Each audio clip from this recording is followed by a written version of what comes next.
Hello, welcome back to Voxel Heist, a series of tutorials where by the end of it we'll have, hopefully, a functioning Voxel Heist-esque video game. This episode we'll be looking at interfaces. These will allow us to fully upgrade our interaction system and allow us to have cleaner code because of it. We didn't have a task set from the last episode, so we'll be getting into interfaces straight away. So right now our interaction system works, but it has a limitation. It only works with objects that have a specific component, the interactable class that we have here. This means that every interactable object must inherit from the same script, so it has to do the exact same interaction as all the other interactables. But today we're going to replace it with something more powerful, interfaces.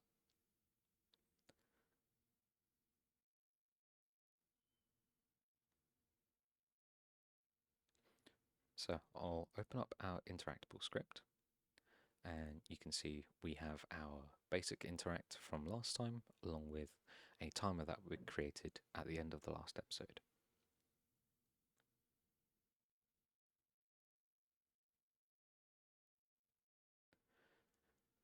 I will begin by removing quite a lot of our current interactable script, as we won't be needing this for today's episode. So with that, I'm going to head back over to Unity, and I'm going to create a folder, call this interactions. I'm going to drag our interactable script into it, open it up, and create a new script. So to symbolize that this is an interface, all interface scripts that I'll create will begin with a capital I. So this is I interactable. And I'll open this up,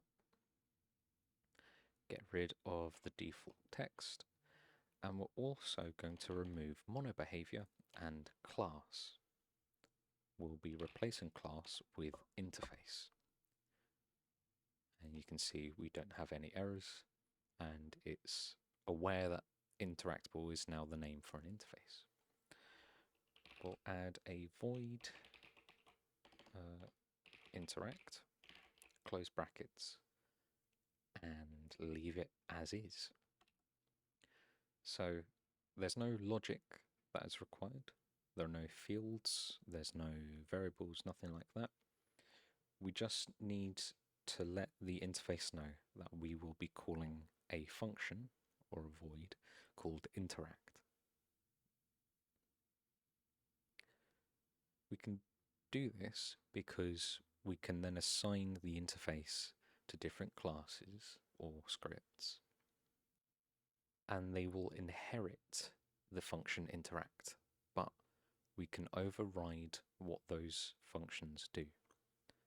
So in essence, we're calling the exact same function, but we can have it set up to do different things for different interactables. So with this setup, we can head back to our interactable script.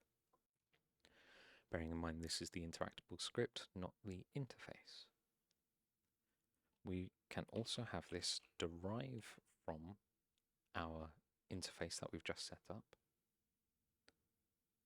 And you can see we have our interact here. If I were to remove interact, we should see an error because interactable is expecting to have the interact function within our script. So I shall save this, get rid of update because I don't think we need that either. And we can head over to our player controller where we're searching for the interactable component. I will be replacing these with our interface interactable.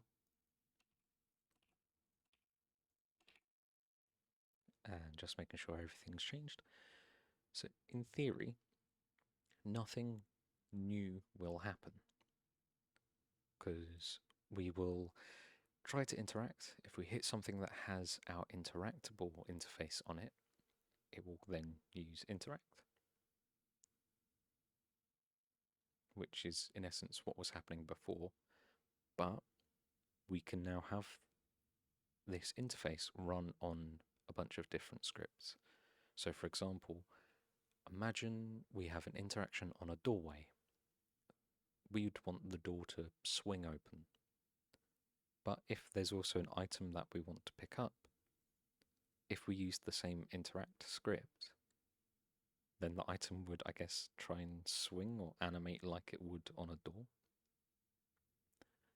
This time, we can have it so that the door will have its own interactable script, which will open, and an object that we can pick up, all using the same function. So heading back over to Unity,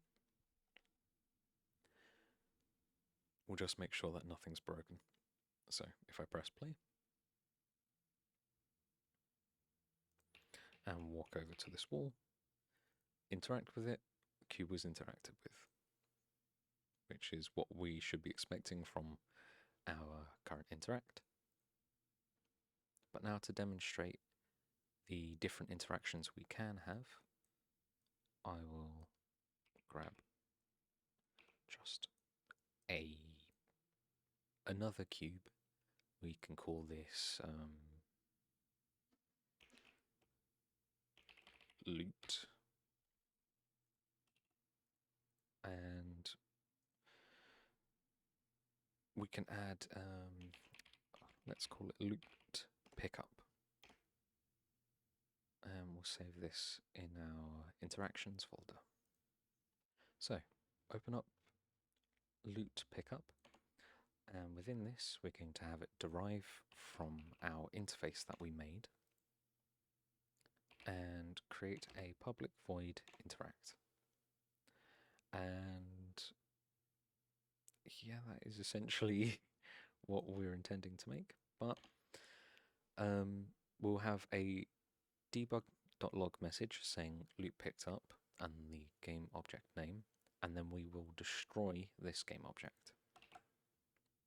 The best part about doing this is you can see that we didn't have to change our try interact,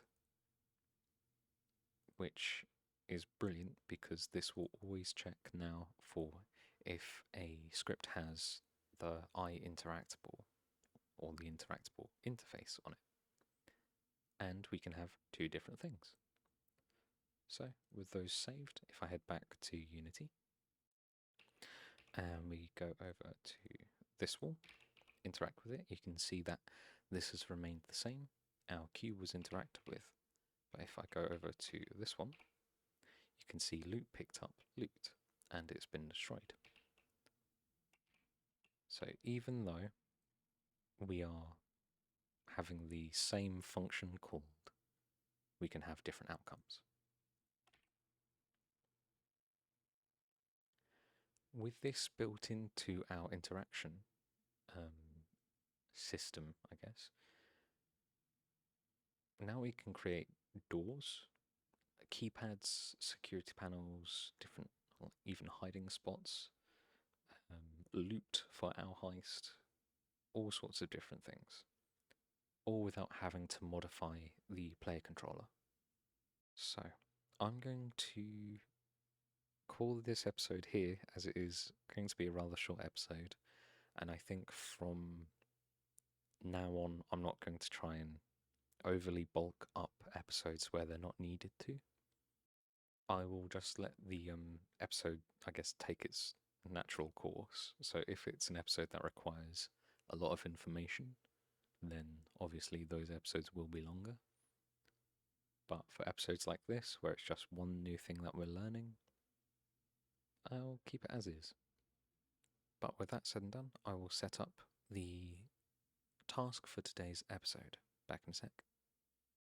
Okay, we're back, and I'll show you what the task will be for today's episode. So, if we go over here and interact, we will see door is blocking the way. If we head over to this object, which I've now called keypad, if we interact with it, keypad interacted with, and now we're allowed to pass through. As a quick note, I will say I did change the player controller back to interact.action.was press this frame, try interact in our player controller, as it was still on is pressed. So we only want it to happen the frame it was pressed. But heading back to Unity, we now have it, so if we press the keypad, the door is no longer in our path.